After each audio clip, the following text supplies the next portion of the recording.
Mesdames, Messieurs, bonsoir, bienvenue à toutes et à tous dans cette nouvelle édition de JT de 22h, dont voici les titres. Randonnée pédestre d'Arta, la 8e édition dédiée au président de la République pour son engagement pour la paix.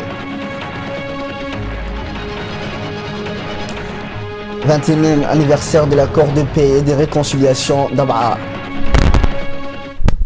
Bonsoir et merci de nous rejoindre. Ce vendredi 26 décembre, on pourrait l'appeler la journée de la paix. Elle est la date de l'anniversaire de la signature des accords de la paix de Dabaa qui a permis de mettre fin à un conflit qui avait éclaté dans notre pays.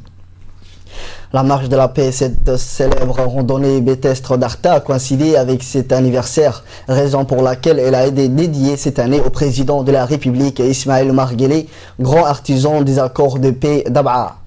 La paix a été et le reste toujours au centre de l'action politique du président Ismaël Omar Guelleh, tant au niveau national et régional. C'est ainsi que les organisateurs de la marche annuelle pour la paix d'Arta, en l'occurrence le secrétaire d'État à la jeunesse et au sport, la préfecture d'Arta, ont dédié cette année la marche de la paix au président Ismaël Omar Guelleh pour rendre hommage à son action politique et son engagement pour la paix au niveau régional.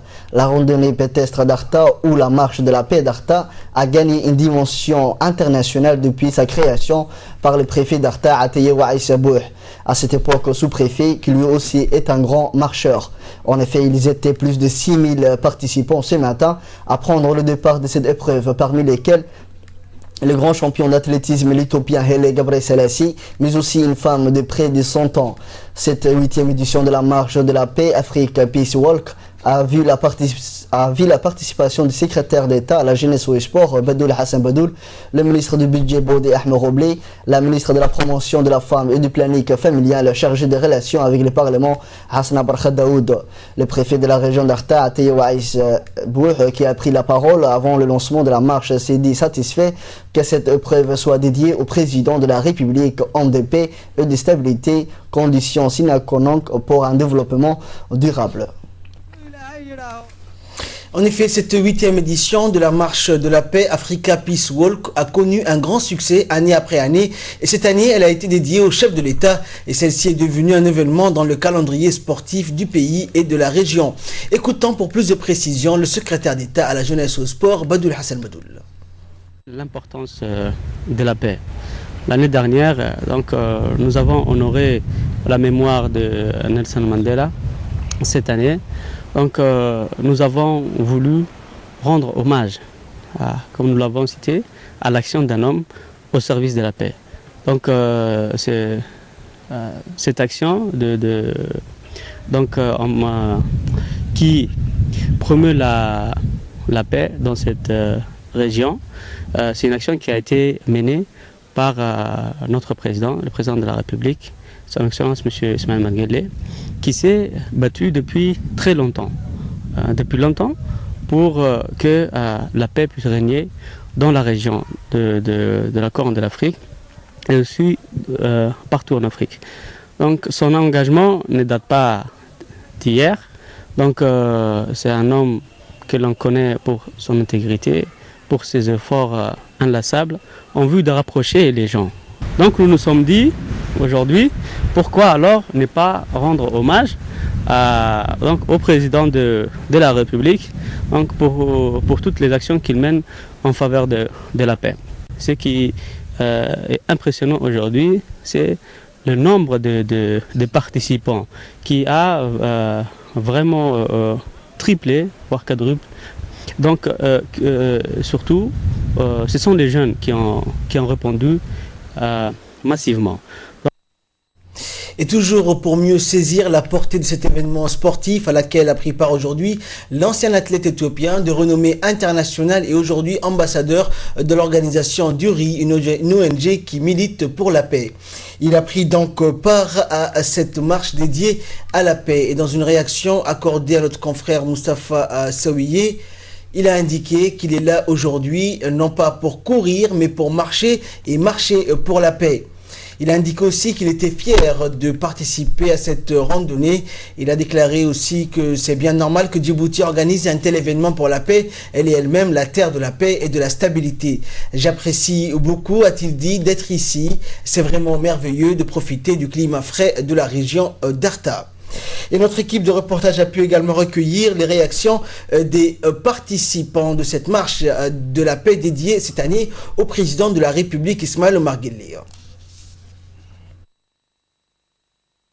All kids, women, old men. Wow. This is so amazing. This is what the Djiboutian, what they need, what they want, how they are peaceful. Ça symbolise la paix. Chaque année, le secrétariat d'État à la jeunesse et sport avec la région d'Arta dédie cette marche à un homme important. L'année passée, nous avons dédié à Nelson Mandela, qui est connu pour ses engagements envers la liberté et la paix. Cette année, cette marche est dédiée à un homme qui est au service de la paix. Il s'agit du président de la République, son Excellence M. Ismaël Omar Guelleh, qui est un homme de paix et qui se bat pour que la région et la sous-région trouvent la paix et trouvent une stabilité. La randonnée, ça a été bien passé. Si on regarde dans tous les contextes, ça a été bien passé. Donc je vois que la ville de Arta nous a bien accueillis et les gens qui ont participé à cette randonnée, ils sont très contents, ils ont la joie, ils ont la fierté pour participer à cette randonnée. Cette randonnée a été dédiée au président de la République comme homme de paix. Alors quelle est votre réaction? Là, il a été toujours homme de la paix. Il est chargé sur le service de la paix. Donc on remercie notre président, on remercie notre secrétaire d'État à la jeunesse qui est le leader de 26 décembre 1994, 26 décembre 2014, 20 ans déjà. Ces 26 décembre marquent une page de notre histoire contemporaine. Cela fait 20 ans que le pays jouit d'une stabilité après la signature des accords de paix à Abha et la fin du conflit civil de près de 3 ans. C'est une page de notre histoire que le Djiboutien commémore ce vendredi 26 décembre 2014. C'est à la fois une page noire et glorieuse de notre histoire commune que le Djiboutien commémore dignement ce vendredi 26 décembre 2014.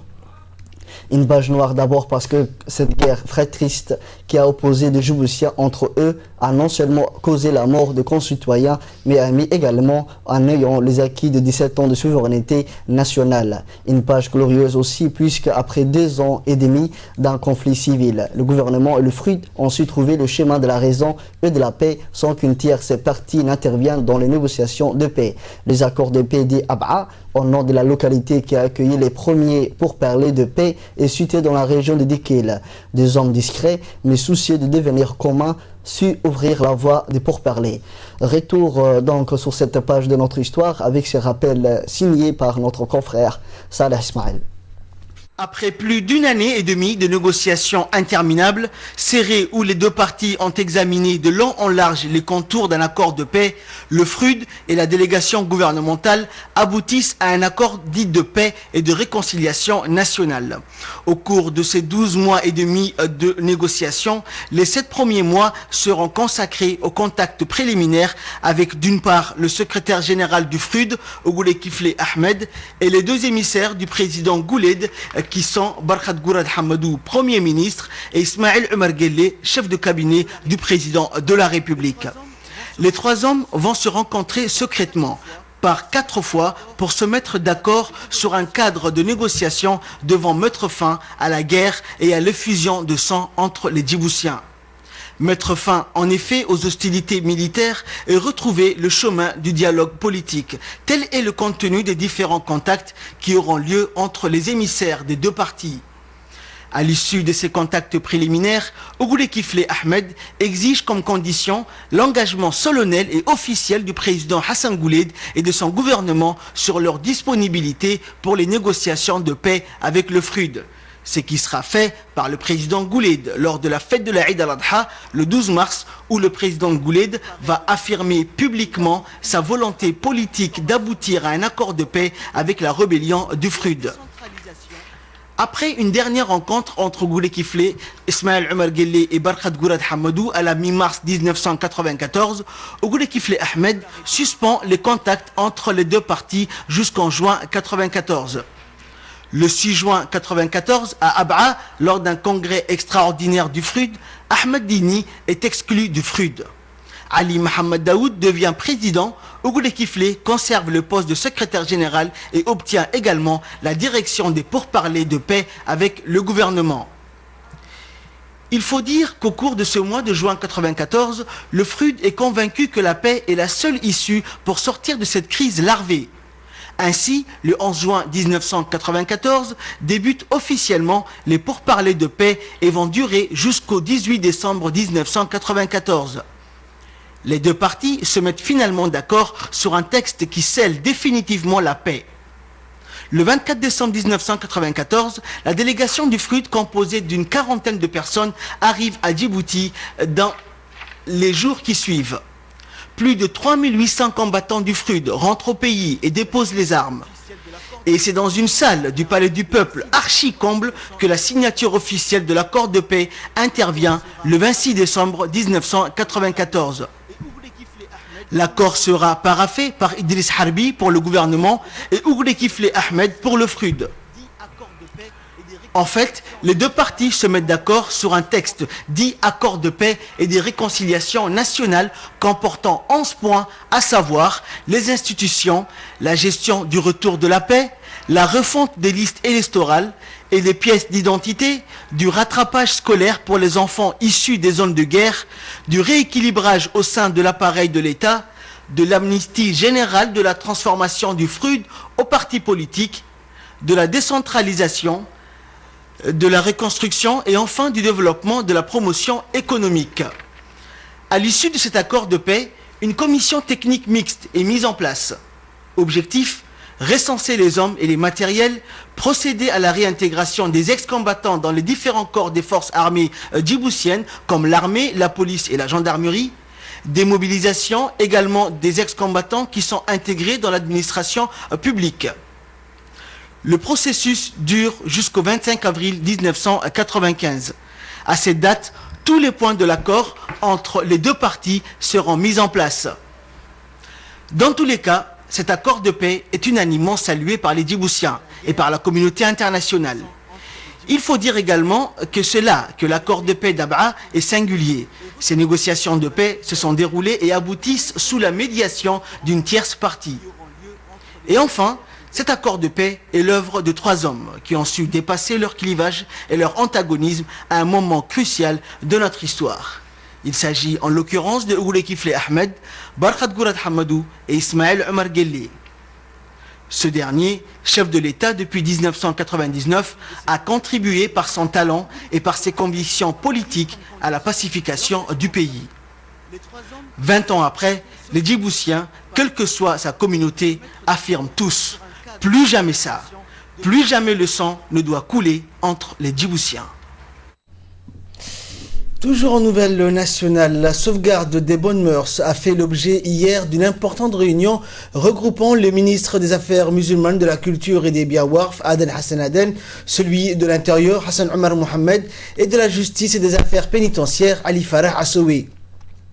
Cette réunion de concertation, à laquelle étaient conviés des ulama du Haut Conseil islamique, mais aussi d'autres personnalités représentant la société civile, avait pour objectif l'examen ainsi que la prévention contre les dérives de comportement dans notre société. Nous revenons ce soir sur la déclaration du garde-sceau de Djibouti, Ali Farah Assoui, ministre de la Justice, qui a annoncé que toutes les dispositions prévues par la loi seront appliquées afin de remédier à ces dérives de comportement qui mettent en péril notre société.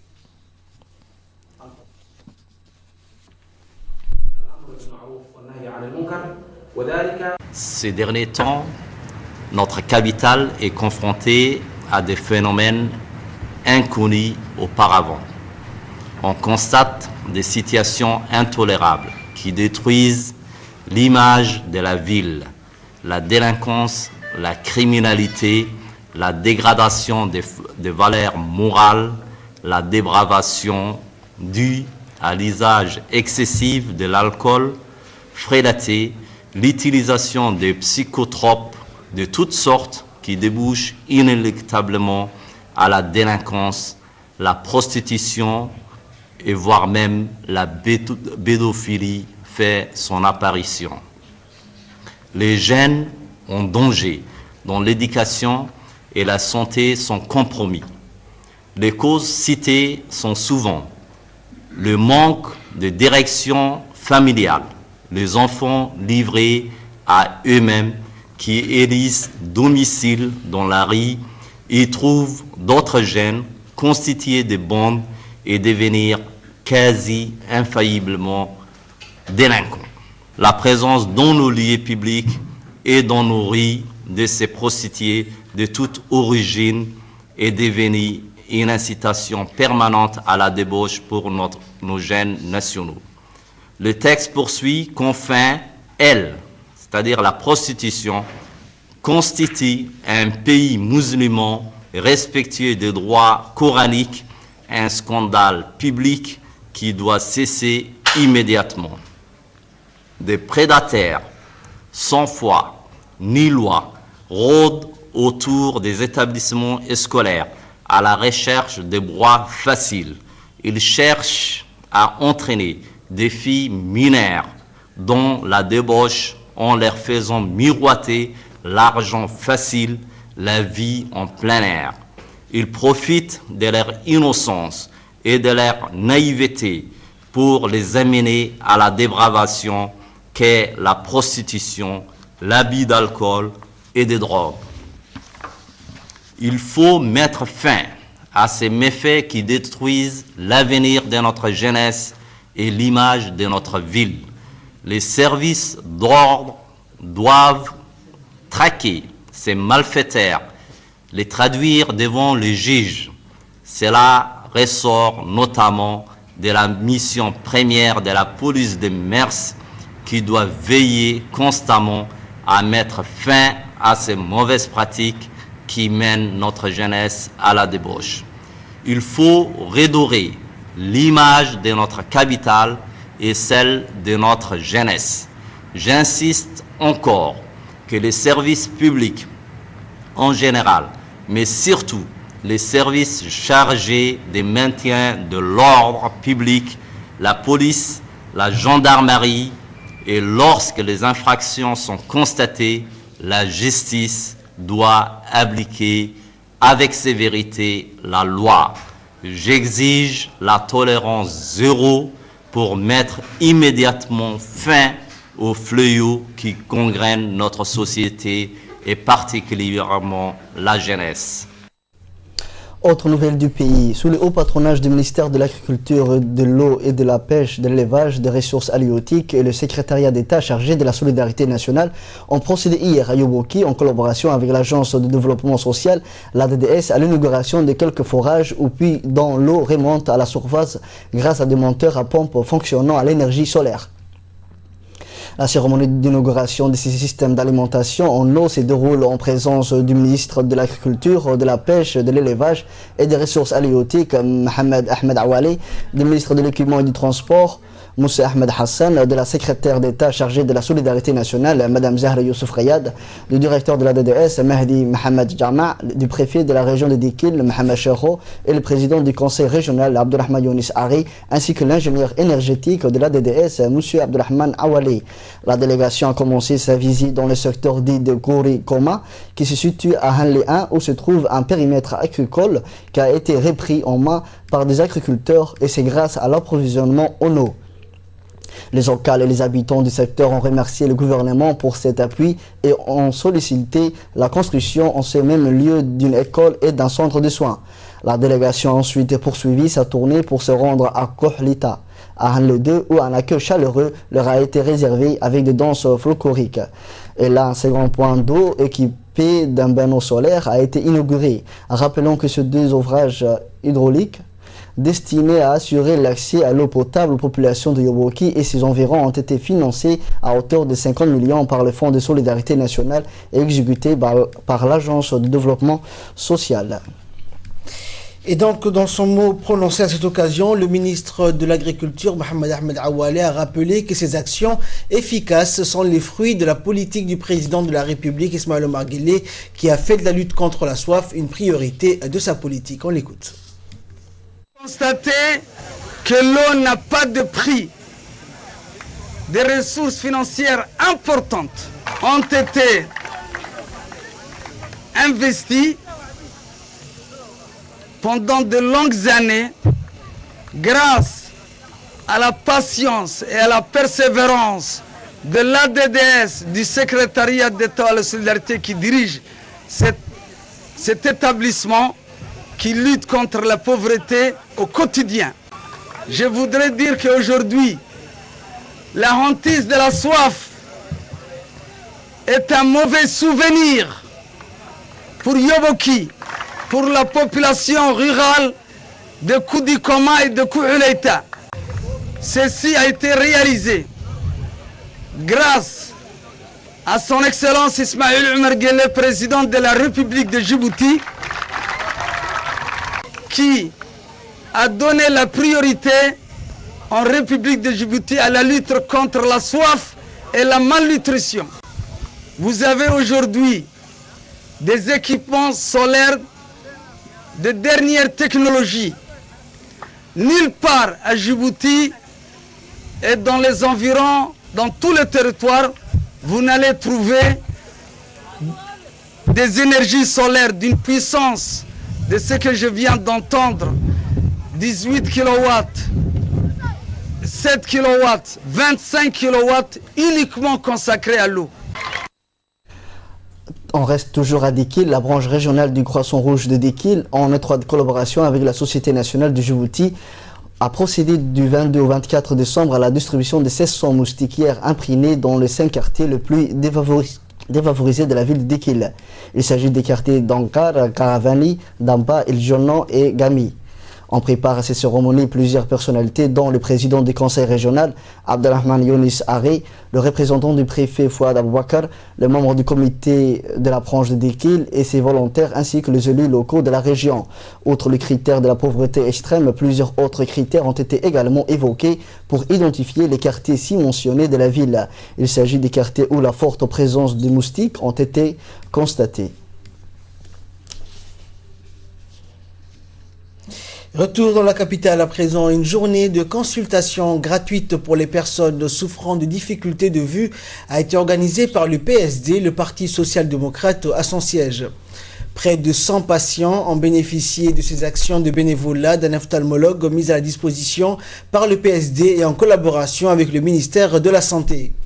La présidente du parti, Hasna Moumin Bahdon, et son secrétaire général, Hassan Saïd Koumane, ont supervisé ces consultations gratuites qui ont débouché sur des prescriptions et offres gracieuses de médicaments.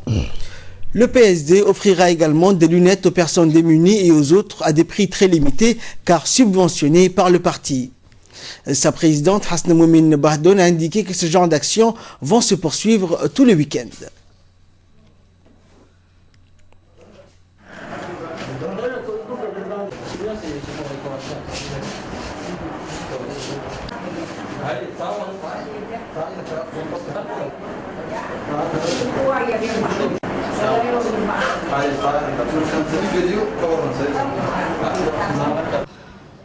Aujourd'hui, vendredi 26 décembre, il y a une journée de dépistage de la vue au profit de la population habitant ce secteur d'Ambouli, 7 bis et 7. Et c'est une opération organisée par le PSD en collaboration avec le ministère de la Santé, puisqu'un docteur du ministère est avec nous là. Environ 80 personnes vont bénéficier. Ce sera des consultations allant d'une prescription de lunettes à des soins assez légers. Cette action, c'est une action de solidarité communautaire. Elle aura lieu dans d'autres régions du pays et également à Balbala très prochainement. L'actualité également, le secrétaire général de l'éducation nationale et de la formation professionnelle, Haroun Omar Aden, a tenu ce matin une réunion de travail au CFP portant sur l'organisation et la planification de formation continue des enseignants du primaire, du moyen et du secondaire. Cette réunion s'inscrit dans le cadre de la politique des MENFOP visant à rehausser la qualité des enseignants à travers le développement professionnel du personnel de l'éducation nationale et de la formation professionnelle. Ont participé à cette réunion l'ensemble des inspecteurs de l'éducation nationale et de la formation professionnelle ainsi que le conseiller pédagogique référent pour les différentes disciplines scolaires. Au cours de cette réunion, le secrétaire général du MENFOP, entouré de ses proches collaborateurs, a mis l'accent sur l'importance de la planification, de l'organisation des formations continues de tous les enseignants qui est le nouveau centre de formation de l'enseignant fondamental afin de permettre ainsi le suivi et la visibilité de toutes les formations continues des MENFOP.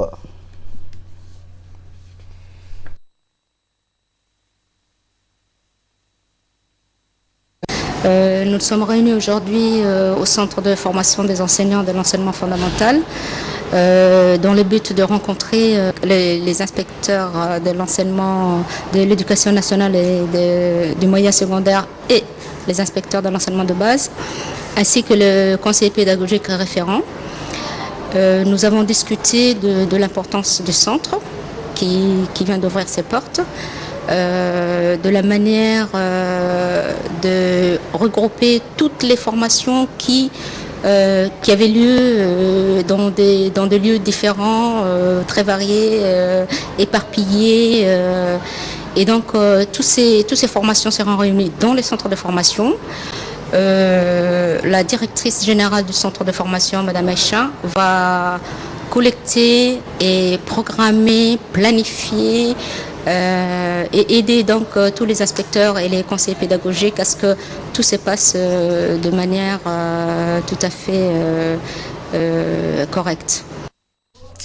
Le comité de gestion communautaire de Wahl Daba dans la commune de Balbala a organisé hier après-midi une journée de sensibilisation sur l'abandon total des mutilations génitales féminines, une pratique traditionnelle néfaste, et pour les enregistrements des actes de naissance des nouveau-nés ainsi que l'inscription des enfants en âge d'aller à l'école. Cette journée de sensibilisation s'est déroulée au CDC de Wahl Daba et elle a réuni toutes les associations et une partie des habitants du secteur.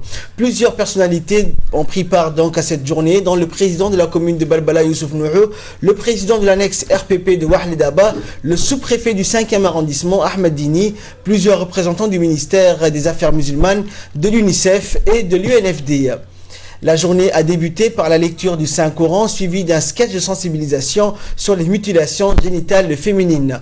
Et tour à tour, les invités et responsables ont pris la parole pour condamner unanimement ces pratiques traditionnelles néfastes que sont les MGF, l'intérêt et l'obligation d'enregistrer les enfants sur les registres d'état civil.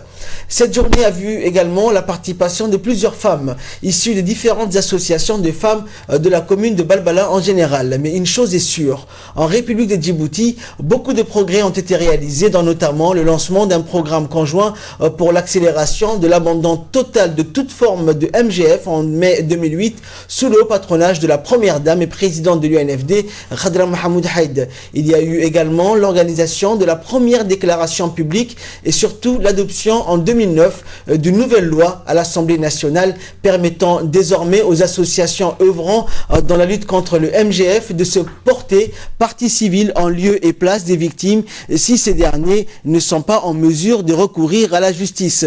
D'ailleurs, selon les spécialistes, l'ensemble de ces mesures législatives et les actions de sensibilisation entreprises jusque-là ont fait reculer le taux de prévalence de 5% qui passe de 98% à 93%. Mais la bataille est loin d'être gagnée. Et avis de recherche, donc avant de clôturer cette édition, il est d'avis de rechercher ce jeune garçon du nom de Mouhannad que vous voyez sur les images. Il a été retrouvé par les agents de police du commissariat central de Hodan à côté de l'hôpital de Balbala vers 13h. Donc toute personne reconnaissant cet enfant est priée de bien vouloir se rendre ou contacter le commissariat central de Hodan à côté de l'hôpital d'Ar-Rahma. Et c'est ainsi que prend fin cette édition. Merci à vous de l'avoir suivi et très bonne suite de programme sur Télé Djibouti.